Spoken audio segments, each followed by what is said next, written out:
are thrilled to have Dr. Carey Wright here. She's the State Superintendent of Education at the Maryland State Department of Education. She previously worked as State Superintendent of Education in Mississippi, where she's credited with the Mississippi Miracle. I mean, I had to say it. Mississippi Marathon. Marathon, a miracle. Augustus Mays is Education Trust Vice President of Partnerships and Engagement, where he leads the organization's efforts to engage policymakers and a diverse coalition of advocates to enact equity-advancing policy change at the national and state levels. Dr. Brenda Allen is the president of Lincoln University, where she works to build upon the HBCU's strong legacy of using the liberal arts as a vehicle for producing world leaders who are globally engaged. And Richard Culatta is the CEO of ISTE+ASCD, where he is focused on preparing education change makers to create amazing learning experiences for students, not just here, but all over the world. So thank you all for being here.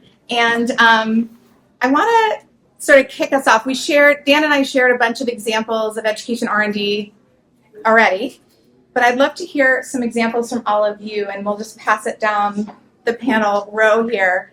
What education research and development looks like in your work, and how it informs your efforts to advocate for better student outcomes and just advancing equity among students in every way that you serve them. So I'm going to pass it to Carey first. Okay, thank you. Thanks so much.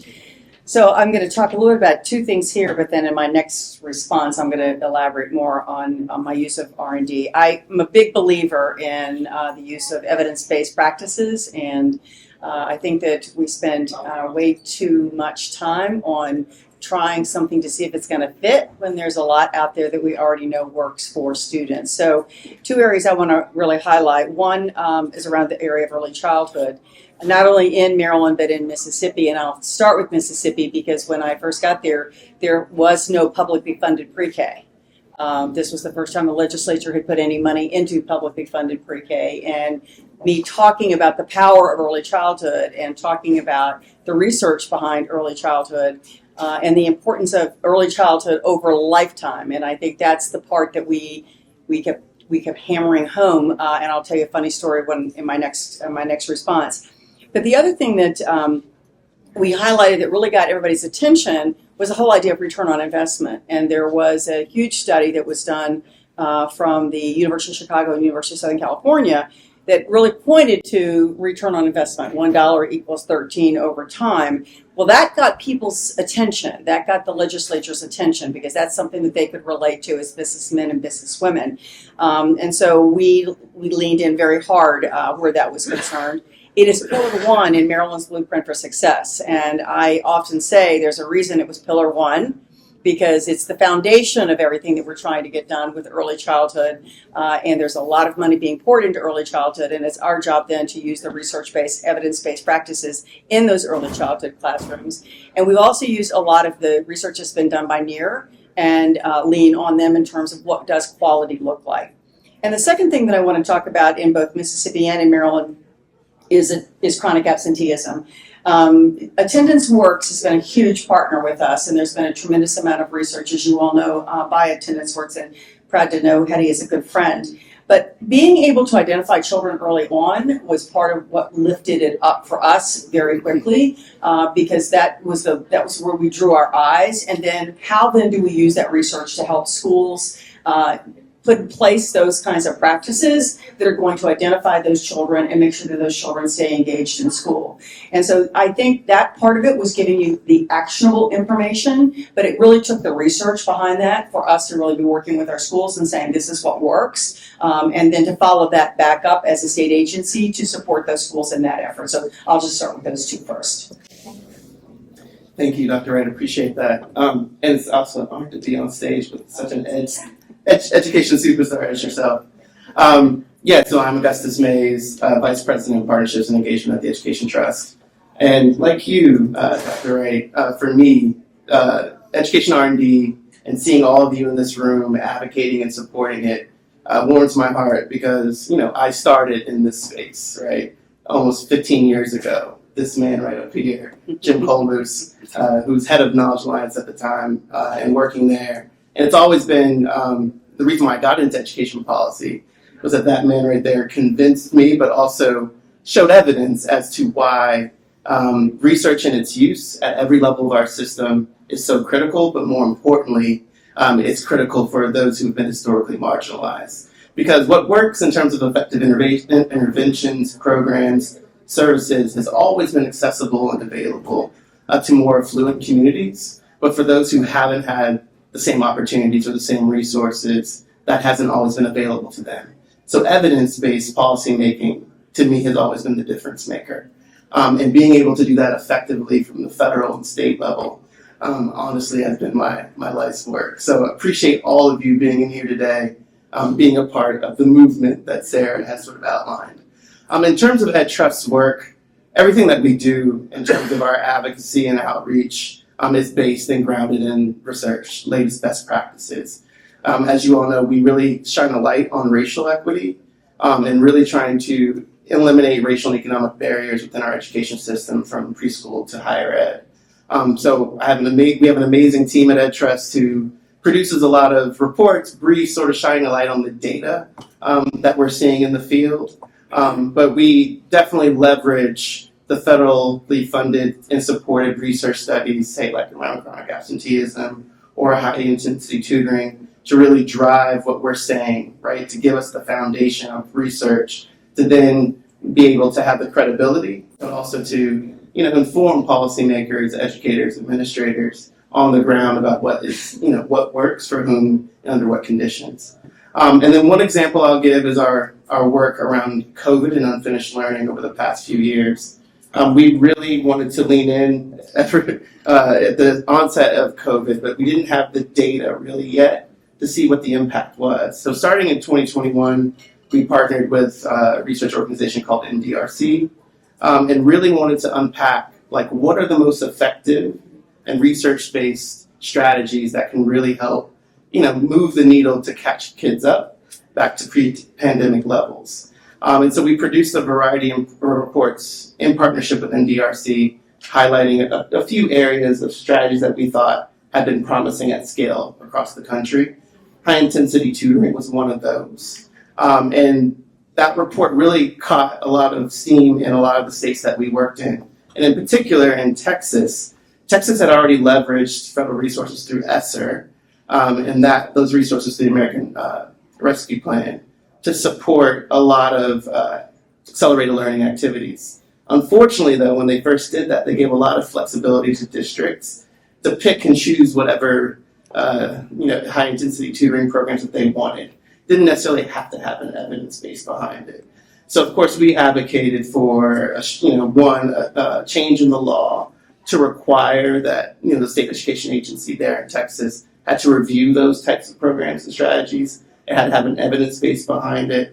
And then we also required certain components of what high-intensity tutoring should look like, right? No less than 30 hours. Needed to be focused on reading and math in particular. Needed to have other sort of supports in terms of at what grade levels. So all that got codified into law, but all of it was driven by, opening the eyes of policymakers to what the evidence said and where other spotlights in terms of similar districts, similar schools that fit the Texas context and why it worked for them. That really, sort of enabled and emboldened policymakers to really lean in and sort of codify the evidence-based practices that we wanted to see in that policy. So that's just one example. Thank you. Thank you. Good morning. I'm Brenda Allen. I've been way out of research for a very long time doing what I'm doing, but as I thought about this question, it took me back to my days as a graduate student. So back in the 1980s, 1980s. As a graduate student at Howard University in experimental psychology, I was very interested in how cultural factors in African American communities could be used to positively impact learning outcomes and performance. And, as graduate students, part of the process is the process, right? Mm-hmm. And remembering how hard it was to pull together a literature review. So the idea of culture, the idea of learning was just really new, just in the psychology literature, but also in the education literature at that time. So, piecing together and making an argument without the basic research and data to support that, as a pioneer to some degree, was really very hard. And then I fast forward till today, and if you Google culturally competent teaching, it flies up everywhere. It's a part of teacher education programs, it's a part of continued education credits for teachers. There are pedagogies, there are materials, there are trainings that are really steeped in understanding that understanding your student from a cultural perspective can help you to better reach that student, engage that student, and help them to perform at a higher level. And so when I think about that, it really helps me, or for me, makes the point that if that research didn't happen prior to that, we would not end up with a set of concepts that have become so important to teacher education today, in such a way that we can now see how that basic research that was being done in the late 70s and the 80s have really impacted how we think about pedagogy, especially for underrepresented ethnic minority children in urban areas. And so for me, that's the greatest example of why doing the research and then being able to push that out in such a way that it actually gets developed, and interested in how it then gets to policy as well, is really very important. Thank you. Thank you. Good morning, everyone. Great to see a bunch of you. This is like the Ed Research reunion, and so it's awesome to get to see a bunch of friends that I haven't seen in a while. Also, just before I jump in, big thanks, deep and sincere thanks to Sarah and Dan and the other members of the Ally team for all of your work in making sure this stays on the agenda. It's so easy for this to get lost in the other things that we're doing. There's very few conversations that are more important than making sure that R&D and education stays on the agenda. So thank you for just being tireless in keeping that happening. So the work that we do, I lead an organization called ISTE and ASCD, and the work that we do is really focused on the gap between research and practice. So we don't really do a lot of sort of original research ourselves. We're really trying to focus on how do we make sure the stuff that we know works, how learning happens, we know a lot about how learning works, actually gets put into practice in schools. And we do a lot. I mean, y'all, it is fascinating to walk in and see where the gaps are. Just something that we see all the time. Walk into any school and ask how many teachers think learning styles is a thing. Ask how many think left brain, right brain is a thing. A whole bunch of hands are going to go up, right? That the brain is a bucket that you should fill up. That if you do 10,000 hours of anything, you're suddenly going to be good at it, right? I mean, I can go on and I won't. But that is the sort of thing that we have to get ahead of with this conversation. We can know a whole lot about how learning works. We can learn a whole lot from the research community about how to make learning better and more effective. And if we walk into schools and we're still talking about, left brain, right brain, and learning styles, none of that is having the impact that it needs to. And so we have to make sure, and I guess the point that I would make in my few minutes here is, as we talk about, and we've heard this a bunch of times today, Ed R&D, don't forget the D part of it, right? Yes, we have to do the research is critical, it is essential. If we don't carry that into D, if we don't actually develop it and work it into processes and products and tools and supports and whatever that can impact teachers and schools, we haven't done our job. And that's critical. And by the way, you have some fantastic people, Matt and Liz and others from IES that are here are thinking very deeply about how to do that. And it's part of why we need to get NCAID through so that we can help accelerate some of those efforts. Let me just give one final example of some of the work that we're doing at ISTE and ASCD to try to help bridge this gap. One is we spend a lot of time in schools with educators helping to talk about research in human language. This is stories, it's examples, very simple, tangible strategies that help teachers and leaders know how to think about research. The other piece that we're also exploring that I'll share with you, and this is still something that we're piloting, is using AI to help bridge the research gap. And so we have a tool called Stretch AI. It's in a private beta, but anybody here that wants to test it out can let us know. Joseph South sitting right there is behind that work, and he'll get you more information about it. But part of what we're doing is we're saying, can we help train it? It's not sitting on top of a GPT-4. It's not using the normal ChatGPT language model. It is only providing answers based on research and research-based materials that we hand curate and put into it. And so educators can say things like, how do I help calm a student who's feeling agitated? And not just get random information from the interwebs that are then repurposed into an answer, but can get information from research-based materials, and the answers are cited. And so that's just one example, but those are the sorts of D activities that we need to do. So as we think about this R&D work, the R is so important, but let's not make sure we don't stop without doing the D part of it, and really make sure that we're impacting and changing learning for the better. Thanks. Check that to you, or do that? Try Can I it. try this one? Oh, yeah. It's Good. working. Look at that. Thank you for that, everybody. Those are great opening thoughts, and I want to come back to almost every theme that you brought up in this next round of questions.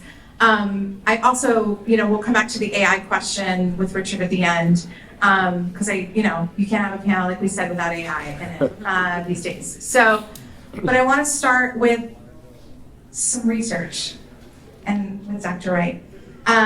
The science of reading movement, which we've heard about, there are podcasts about it now. It's all of a sudden like, this is the thing that people are talking about in education. And it started within decades of investment. I'm looking at Matt and Mark, decades of investment in research at IES, and Liz, I know Liz is here somewhere. Oh, hi, Liz.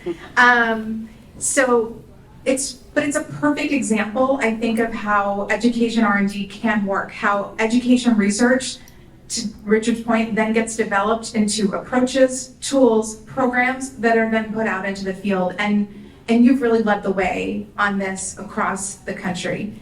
So I'd love to talk to you about that, and love to talk to you about how you took your leadership around literacy instruction, and how you think about R&D just generally, and in your work in Maryland, but obviously in Mississippi too. Thank you.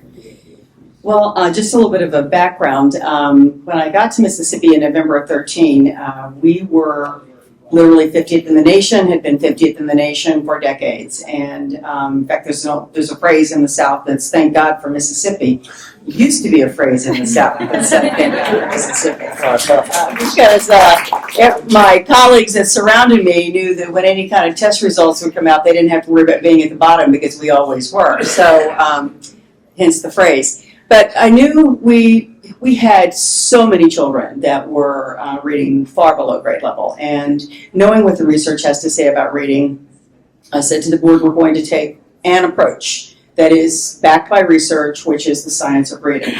And classroom is at my heart. Once a teacher, always a teacher. And so having used those same strategies and as a principal, et cetera, so we were leaning in very heavily. So we used what money that we were given by the legislature to bring in an organization to provide training to all kindergarten through third grade teachers and leaders, both general ed and special ed, in the science of reading. And I said to my team, we're not going to assume that anybody knows how to do this, because we had a whole lot of balanced literacy going on. Don't get me started about balanced literacy. And I said, we're not going to go down that path. We're going to stick with what the research has to say that we know works. So we did. We trained every teacher in the state. Eventually now we are also in Mississippi also training middle school and high school teachers, quite honestly, in how to diagnose reading skills. When I got to Maryland, there had been money that had been put out, but each to Augustus's point about each district kind of being able to do its own thing, I said, well, we really need to be doing something that's consistent, because to me, language matters. And so we were blessed to have philanthropy come alongside us recently for $6.8 million.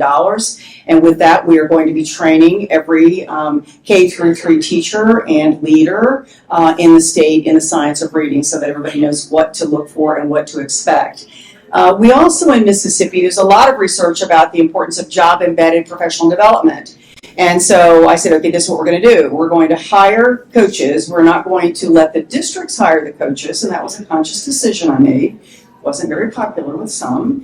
But I wanted to control for quality, and I wanted to make sure that they knew exactly what they were doing with the science of reading, and also they knew about adult learning theory. Because you can take an amazing teacher, but they don't always make an amazing coach. And so we hired literacy coaches and deployed them in our lowest performing districts across the state. So we used our data to make sure that that was happening. And then we brought them in once a month to provide them with professional development so that they were refreshed each month before they got deployed. And that strategy was so popular with our state that we now had coaches in math, special education, early childhood, school improvement, and digital learning. And those are all coaches that we hired and have deployed. Maryland does not have a coaching model from the state level, meaning from the agency, but we do. I surveyed the districts when I got there and found out who's got literacy and math coaches and who does not. So I said, we're going to take control over what we've got control over, and we can control providing professional development to those coaches. So we are now in the process of rolling that out in the fall. We're going to be inviting them in regionally, and we will be able then to provide them the support that they need as they get deployed back in their schools. It was funny about early childhood. I'll tell you this really quick story, because no matter how many times I talked about the research, no matter how many times I talked about the power of the research, the response I got was, but those aren't Mississippi children. Like, Mississippi children were different than the rest of the nation, but that was the answer I got. So I thought, this is like crazy making. So I called my very good friend, Dr. Linda Southworth at Mississippi State, and I said, could you do me a favor and could you do just a brief research? I'll give you 13 years worth of data. Can you let me know what the impact has been on pre-K? And I said, don't even worry about controlling for quality, because there was no way to do that at this point. So did they go to pre-K or didn't they go to pre-K? That's all I want to know. And so she came back, and sure enough, and we gave her all the student performance data. So sure enough, she came back. She goes, "Oh, you're going to love this." She said, kids that went to pre-K were 1.5 times more likely to be reading and being proficient on grade level by the end of grade 3, and 3.5 times more likely to graduate on time. Well, there's your Mississippi kids, right? So that then we started collecting data, that return on investment data, on the assessments, and I took it back across the street to the legislature each year saying, okay, now this is why I need more money. This is the kids are doing well. We know what we're doing is working. NEAR was out taking a look at what we were doing and supporting us, and so that really then bolstered. By the time I left, we had gone from $3 million to almost $40 million in investments in pre-K based on the results we were getting. And then the Mississippi law had a retention policy in it, so that if you weren't reading and could not pass the 3rd grade assessment, there was a lot of mixed feelings about retention, a lot of mixed research, quite honestly, about retention. So the Boston University, the Wheelak Center for Policy, just came out with their latest research. They followed our first cohort through from 3rd grade to 6th grade, those that were retained versus those that were not, and took a look at their results. And actually, the children that were retained were outperforming the other children by the time they got to 3rd grade in both literacy and math. And it was especially true for Hispanic and African American children. So those gains maintained themselves. And my last comment that I want to make, and a real partner for us, and I can't say enough about the RELs. I am a believer of the regional education labs. REL Southeast was a huge, huge partner with us, and I can't say enough about Florida State. I mean, they were there every single time we needed some kind of research for them to look at. I at this one point in time, I said, we're doing a lot with the training, but are we seeing it in the classrooms? And at the time, the REL said, let us come in and take a look. So they came in and videotaped hundreds of teachers across the state, went back, analyzed all that, and came back and said, you're going to love what we found. Because not only are you seeing in the classroom what you want to see in terms of the science of reading, but teachers are self-reporting that their knowledge level has increased drastically. So it was a really affirming to us, as much energy and effort as we were taking, but it all started based on what we knew worked in the research, and to your point about development, then following it up and making sure that it was working in the classroom. Thank you so much for that. And I want to continue on this state and local theme with you, Augustus, because you've done a lot of work. We also did a great paper that is printed out somewhere with Digital Promise on sort of state and local, how do we drive ed R&D at the state and local level. You've done a ton of work in this space. We have a task force brief in this space. And I'd love you to sort of talk us through how you think schools, local, state, and federal governments can work together with their respective communities to make sure that we're developing innovative solutions in the field that are truly inclusive of the voices of those communities. Yes, thank you for that. And also want to thank my fellow ally members who supported that work through the task force and the inclusive R&D brief. I think that was great work, and I hope all of you, when you have an opportunity to read that brief, I think there are some really concrete policy recommendations that we, as a coalition, want to advance here at the federal level. I'll speak to 4 things that I think have to be sort of present at the federal, state, local level for inclusive R&D to really take hold. First is equity has to be at the center of everything, meaning that we have to make sure that Black, brown, low-income students and families are in the conversation with districts, with states, with research organizations, designing up front what are the research questions we want to address in terms of how our kids are learning, but more importantly, that it's contextualized within their lived experiences. And I think a lot of what, at the federal level, IES has done really, really well over its 20 plus years being in existence, right, is really doubling down on the R side, making sure that we have a level of evidence and research, basic research, understanding how kids learn in multiple contexts, where we need to continue to grow. And I give credit to Mark and also Matt over here in terms of their leadership in their various centers, and also the agency that Mark led and now Matt is leading, is that we are now really focusing on the whom and the conditions piece. And that's been going on over the past 10 years.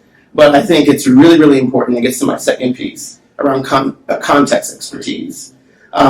So IS has invested heavily in research practice partnerships, really bringing to the table states, districts, other folks within the education ecosystem to really identify through the data where are the inequities in terms of learning, and then how can we support those efforts in creating a well thought out and intentional research agenda, learning agenda to address those problems. The problem is, I think, in terms of what's been missing and what needs to actually grow and foster, is making sure that we also have community-based organizations at the table who work day in and day out with schools and districts and families around how schools are actually serving their students. I think one example is, when there's a heavy focus in the great work that Hetty and folks at Attendance Works are focused on, is we have a chronic absenteeism crisis in this country. We have a lot of ideas and thoughts about how do you engage students, get them invested coming back to school? How can the family be a part of that? What is the role of the state or the district to hold not only, and I hate to use this word, but students accountable for investing in their own learning, but really truly understanding the barriers that they may face in getting to school each day. And I think a lot of that has been informed and advised without input from families who've been impacted by this. So it's essential that at the federal level, through programs like the RELs and others who are supporting the development of research and the dissemination of best practices, say around chronic absenteeism, that they are taking the time and prioritizing within RFPs, within the grant sort of process, and then also within how the work is carried out. So those organizations that are funded by the federal government to provide that support are actually intentionally on the front end of the research design, involving families, students, parents, because their lived experience and what they can bring to the table outside of the bubble of the education system can really inform and advise the implementation part to ensure that it's actually meeting the culturally responsive needs of those particular families. The other piece I would say is around the capacity building. I think districts in particular, but also state education agencies, not to a fault of their own, it's just a lack of investment at the state level by policymakers in the legislature and the governor offices, really need to support the capacity building of districts to analyze data, to identify where the gaps are in their learning systems, but also to provide school-wide support to those schools to implement whatever strategies and interventions that are evidence-based in their schools Districts, in particular, don't have that capacity. States, not MSDD, but other agencies, need that kind of support and ability to actually provide statewide support to those schools. And at the federal level, I think, the current R&D infrastructure, like the RELs, like the comprehensive centers, other programs like that can provide that support. But as you said at the top, there's a need for more federal investment to support that infrastructure so that can happen.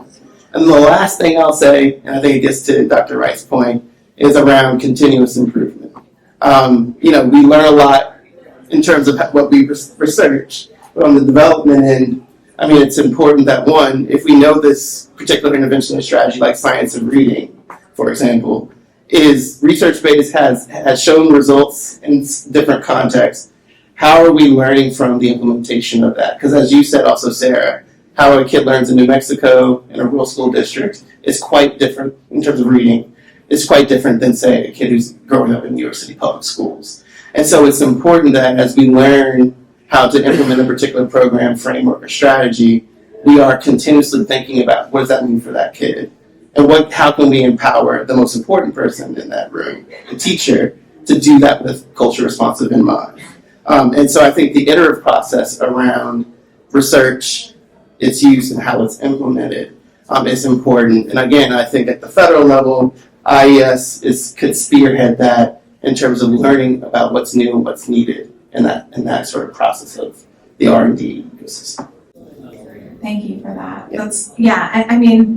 We talk a lot about students, we talk a lot about teachers, but keeping our laser focus on kids. Yes. And students, not so much kids in Dr. Allen's world, but I want to continue the conversation, Dr. Allen, with you, and because we talked about whose voices need to be in this Ed R&D conversation. You so graciously participated in the HBCU, MSI, and TCU task force. And a lot of that was about who's not at the table when we are having these R&D conversations, who needs to be in the pipeline to be doing the R&D that matters so much to our system. So would love to turn to you to talk about which stakeholders are currently missing and how can the federal government better engage them and get them involved.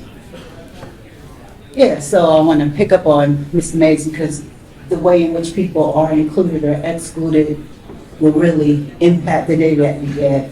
I think that's the same thing, the big thing for the AI conversation. AI is still locking up black men that are not really them because it still can't read those facial recognitions. And so AI can only give us answers that are as good as the data that's fed into it. And that data has to be, I think, better informed. So I always think about this. Again, I go back to the 80s. I was doing more than disco in the 80s, but Ain't nothing wrong with that, though. That's right. I remember getting ready for school, for graduate school class, and watching a congressional hearing on TV around the 1 aspirin a day. Billions of dollars went into that research, and then 1 aspirin a day, and then they figure out, that's not the right therapeutic dose for women. No women in the trials, right? And I began to watch closely over the years and decades after that, the way in which we became a lot more conscious of who the subject should be. But one thing that didn't change a lot is who the researchers should be. So we were always including more people, and you got to include girls and women. You have to include people of color. Now you have to make sure you think about people who may be language different and so on. But not a lot of talk about who those researchers should be. So it takes me back to just an example of just how critical this can be. I was on a study panel for one of the granting agencies out of the federal government, and I'm sitting there and I'm reviewing proposals where a particular center had been getting millions of dollars for a whole lot of years to study something about black children. And as I read their study and I read their literature and what I've studied and what I've been able to research, whole bodies of information just not there, right? But no one sitting at that table but me raised that question. And so we were able to talk about who's missing, what research is not being reviewed. And, you know, that's just one example of probably millions of examples that should happen. But, you know, in that case, with me being in that room, I'm able to send that grant back, and they are then reaching out, reading some other research, and because of that, including some other people in their granting and subcontracting, right? And so I say all that to say, we're only going to make an impact, I think, on education if we do what you said, and that is, first of all, really understand what people need. Like, I'm now interested in going back and reading that absentee literature because, you know, sometimes it's about the structural barriers in the family, but many times it's about, I don't want to go to school because it's not fun, right? People are not doing something to engage the students. And so how do you bring bodies of research together that may give you a response or an approach that's more complicated or as complicated as the problem you're trying to solve? Often we are just looking at one way to get at one piece of it, when in fact most problems are the result of a collection of things coming together and impacting that outcome. And so just to sort of bring this around, I think about the role of historically Black colleges, minority serving institutions, tribal colleges. When we think about how these institutions have been engaged, my school is the first degree granting historically Black college in the nation. I always have to get that out in the world. But, you know, we've been around 170 years, and we have been successful with some of the people that we are still trying to make successful. And I know in education, just by virtue of who's being served, interesting questions are being asked in those classrooms. But because of a lack of investment in research and development in those schools historically, they don't have the outlets by which they can then take those interesting questions and be a part of the larger ecosystem that is designed to try to answer some of these questions. And so I would say, you know, we really need to make a better effort at figuring out about how to engage not just the people who are affected, but individuals who might bring different perspectives to bear upon the questions that we're asking. You know, it's the greatest thing about diversity is that you bring together all these disparate opinions and perspectives, and you really end up with some really interesting and novel solutions to problems. But if people are not at the table, you don't get the benefit of their perspectives. And if you don't get the benefit of their perspectives, then I would believe that whatever research and development you do is not going to be able to have the impact that it's designed to have. And so it's going to be like the one aspirin or the two aspirin, right? We realize women need two aspirins, not just one aspirin. But we had to go back after spending billions of dollars to get to that. And I think if we start to think about minority, underrepresented students who are greatly at risk of failure, we may have pieces of solutions, but we have one aspirin. And there's probably another aspirin that needs to happen. And I think in order to get to that more complicated solution, more voices have to be included. And I think that's where minority serving institutions can be helpful. Thank you. Thank you so much for that. I think that's the charge for the day. We need a second aspirin. That's really, I love that. Thank you, Dr. Allen, for that. And I want to bring Richard into this and pick up on some of the themes you were talking about earlier, which connect to everything that Dr. Allen, Augustus, Dr. Wright said. Because, yeah, you have to connect this all for us, Richard. But really, like let's think about the future now, right? Let's think about the role that R&D is playing in helping to shape some of the future trends in education, including AI, which you brought up. And I'm thinking too, sort of, what are the opportunities you're seeing there? And then also, what is the opportunity that we have with this creation of a fifth center at IES, this NCAID? Because I think NCAID can be deployed against a lot of the things that we were just talking about, whether it's literacy, it's how we're funding research differently to bring new and different voices into the research and development conversation. So would love for you to be our futurist of the day, if you don't mind. Sure. This isn't really working again. Are we got it? Okay, yeah, it's just, it just needs to take a break every once in a while. We got it. Okay. I think the way I'm trying to think of how to tackle that, because that's an awesome question and that could take a lot longer than the couple minutes that I have. But I think let's talk about, some of you know there's a federal regulation that if more than 10 educators get into a room for more than 20 minutes, we have to talk about AI.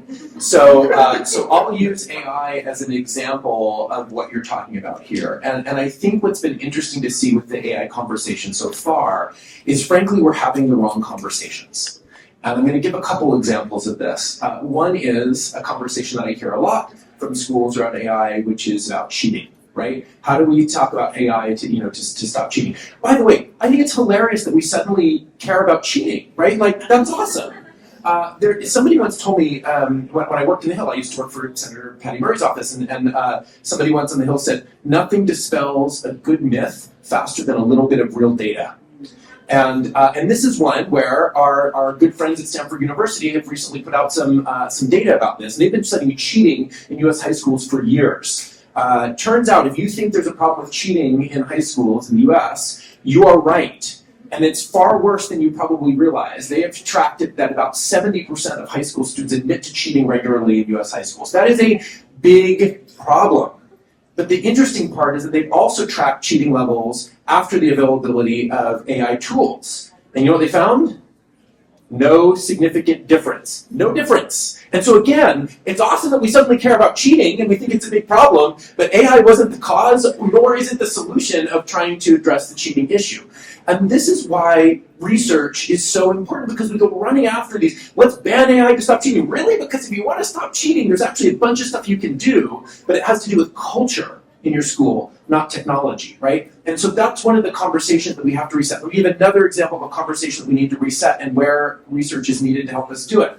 A lot of the conversations now about AI in schools are around the tools and apps that we're using, largely tutors of some sort that we can put in front of kids. And I can't remember if it was Jeff Livingston or Erin Mode, I don't know if she's here. One of them yesterday in an event that we had in New York talking about this said something brilliant. I'm going to misquote it, but it's something around the idea of, if we're delusional enough to think that we're going to work our way out of educational inequality by putting AI tutors in front of kids, heaven help us all, right? Something like that.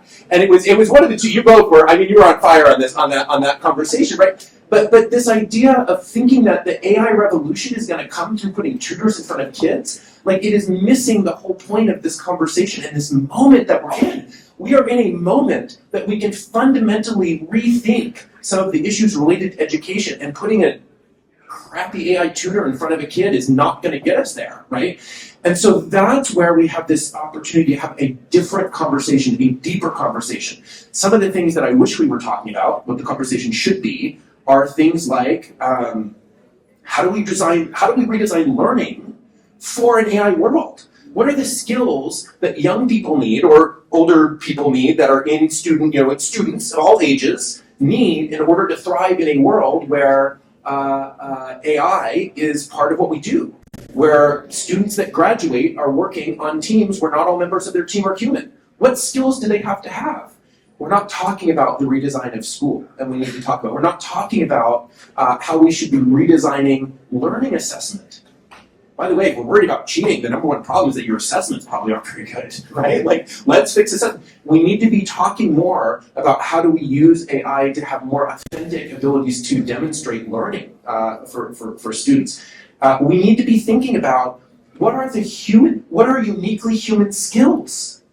I don't think we know. For hundreds of thousands of years, we've had the monopoly on making higher level decisions. We've never had to justify what's a uniquely human skill before, because it's only us. And now all of a sudden, when there is a tool that can make decisions, in some cases far better than humans can, we need to have a deep, thoughtful conversation about what are the skills that are uniquely human that should never be handed off to AI.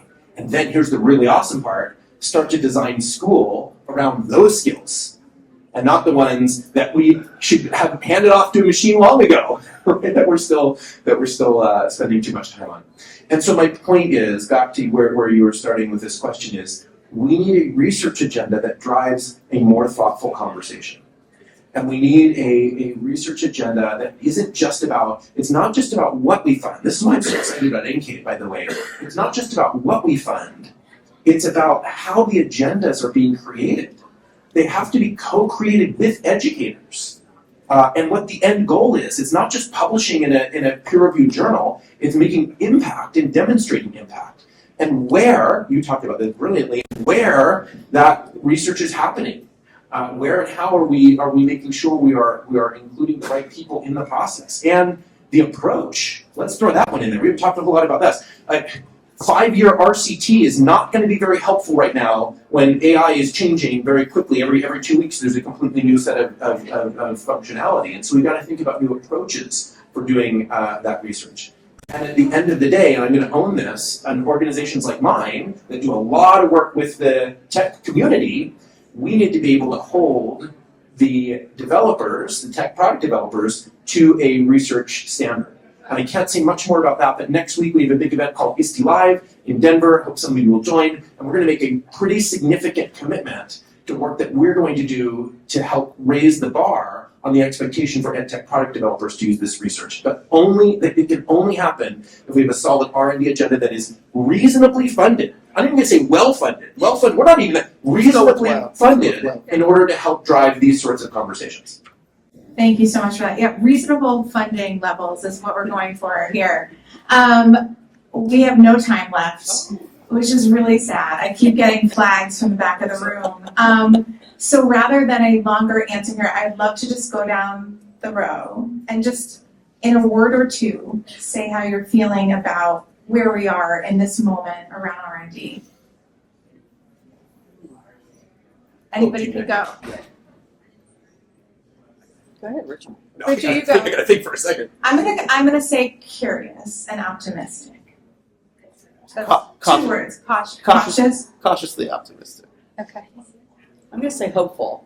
I think that the number of people that are paying attention to this now, and I think this is an opportune moment for us to really take advantage of it. I think I'll say hopeful as well. When you see your standing room only on research or ed research, you gotta be hopeful. The word that comes to mind for me is urgency. We have a moment, and it is a very unique moment with the transition that's happening because of technology to get some things right that we haven't had right in a while. Man, we gotta move fast in order to catch that window. Thank you so much. This is a brilliant panel. Thank you so much for your time, your brilliance. Really